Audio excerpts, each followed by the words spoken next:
recourse ng publiko kapag ganyan na inamend ng Supreme Court yung Constitution?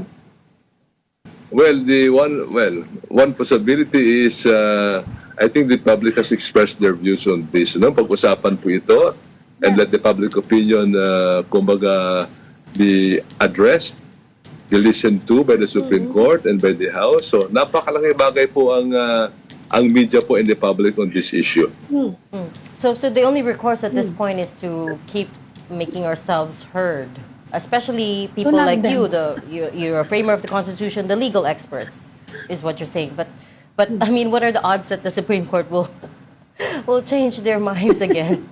Well, in the past naman, Regina, the Supreme Court has changed its mind, no? Yeah. But ang daming decision po, nagbabago po sila.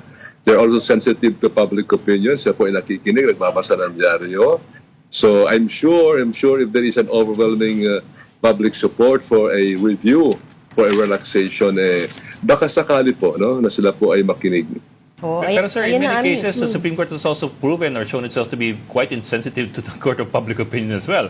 I mean, Yan na. Si Edlingaw yan, Si Edlingaw yan. I mean, for the longest time, we've been asking for transparency with the SAL-Ns. Oh, yes. Actually, the SAL-N, absolutely. The SAL-N problem began among hanggang ngayon, other... di pa nila nilalabasan yan nila. Among other institutions, the SAL-N problem began with the Supreme Court when they refused. Sila yung unang-una ron, oo. I think all law schools should also speak up, no? All law schools, all law deans should speak up on the issue. Hindi lang po tayo, but all law school deans para po makinig po naman po ang ating Korte Suprema, no? At madaman nila kung ang pulso ng bayan.